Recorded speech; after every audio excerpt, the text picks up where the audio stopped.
ओवैसी साहब वो कह रहे हैं, उन्होंने बल्कि बताया भी कि एक तो मेजॉरिटी नहीं हो सकती क्योंकि अगर सेंट्रल काउंसिल है तो 4 नॉन मुस्लिम हो सकते हैं, अगर वक्फ स्टेट बोर्ड से तो 3 नॉन मुस्लिम हो सकते हैं। उसमें गृह मंत्री भी कह रहे हैं, किरण रिजिजू अल्पसंख्यक मामलों के मंत्री हैं, वो भी कह रहे हैं कि भाई ये केवल एडमिनिस्ट्रेशन में हम ला रहे हैं लोगों को, एक्सपर्ट्स को ला रहे हैं। सुनिए, हम नॉन मुस्लिम्स को रिलीजियस प्रैक्टिस में लाएंगे। सुनिए, आप बोलिए सर, आप सुनिए ना, आप समझिए, आप सीक्वेंस को समझिए। आप वक्फ बाय, देखिए वक्फ बाय यूजर अगर आप जब निकालेंगे तो जैसा ये एएसआई के मॉन्यूमेंट्स हैं, अब आप बोलेंगे कि हमने वक्फ बाय यूजर निकाल दिया और आपने गवर्नमेंट का जो डेफिनेशन है उसमें एएसआई को भी ला लिया, आपने पब्लिक सेक्टर अंडरटेकिंग्स को भी ला लिया। अब जब आप रजिस्टर करने जाएंगे इस कानून के तहत तो आपके डॉक्यूमेंट्स नहीं है क्योंकि आप वक्फ बाय यूजर निकाल दिए, तो मैं खो दिया। दूसरा यह है कि जब मैं सरकार के खिलाफ जाऊंगा, जो सच्चर कमेटी ने कहा, और कई पूरे भारत में रेवेन्यू के डिपार्टमेंट्स बोलते हमारी लैंड है, मेरा वक्फ बाय यूजर चला गया और सरकार खुद एक डेजिग्नेटेड ऑफिसर को बिठाकर फैसला करवाएगी, ये प्रिंसिपल्स ऑफ नेचुरल जस्टिस और theory of separation of powers के खिलाफ रहेगा, मैं हार गया। तीसरा, मैंने वक्फ खो दिया मैंने। तीसरा यह कि जो एनक्रोचर है, आपने लिमिटेशन एक्ट अप्लाई कर दिया, अब 12 साल से कोई काबिज है वो ओनर बन जाएगा। और चौथी बात है कि हम एडमिनिस्ट्रेशन में नॉन मुस्लिम को ला रहे हैं, कह रहे हैं, ये क्या बेवकूफ़ी की बात कर रहे हैं, झूठ बोल रहे हैं। तो आप एडमिनिस्ट्रेशन आप लेके आइए ना, काशी विश्वनाथ में किसी गैर हिंदू को लाइए, आप बिहार में बोध गया में किसी बौद्ध और हिंदू से हटके किसी को लाइए, ओडिशा के बोर्ड में आप किसी गैर हिंदू को लाइए, शिरडी साईं बाबा ट्रस्ट में तो लिख के देना पड़ता है कि उसको साईं बाबा में भरोसा है, वहां पर लाइए।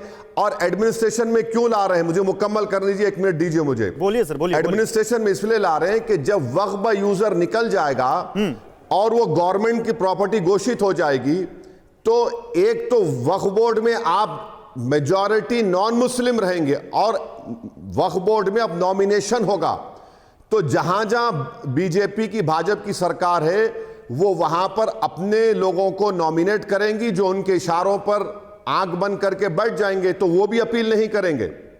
और तीसरी बात जो उन्होंने झूठ कही है, सेंट्रल वक्फ काउंसिल का एक्ट अभी आप खोलिए, अमेंडमेंट जो लाया गया है उसमें 22 मेंबर्स होते हैं, जी हाँ, जिसमें से सिर्फ 10 मुसलमान हो सकते हैं और 11 नॉन मुस्लिम होंगे। तो मेजॉरिटी किसके पास चले गई?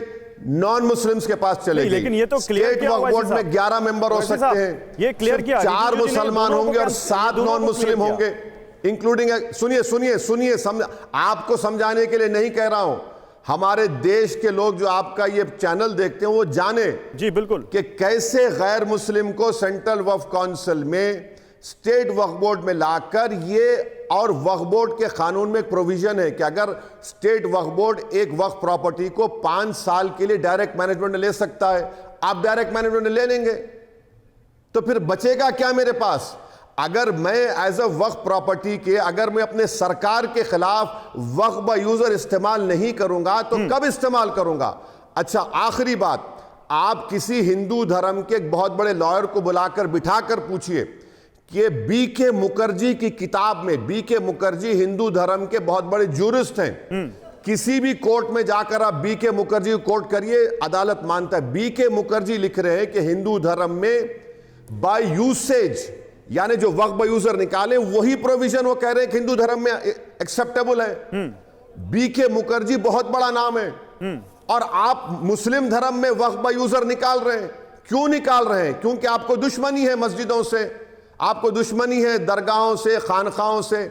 और कल पार्लियामेंट में, लोकसभा में, आपने 3D का आपने इंक्लूड करके अब जितने भी प्रोटेक्टेड एंशिएंट मॉन्यूमेंट्स उनका रजिस्ट्रेशन नहीं होगा, जिसमें मशहूर दरगाह है सलीम चिश्ती रहमतुल्लाह अलैह की, और वही सलीम चिश्ती दरगाह के अब जो मुतवल्ली हुए हैं वो इस वक्फ बोर्ड की सपोर्ट में थे, इस बिल की सपोर्ट में थे, अब उनकी प्रॉपर्टी वक्फ नहीं घोषित की जाएगी। तो ये तमाशा हो रहा है, ये धोखा हो रहा है भारत के मुसलमानों से।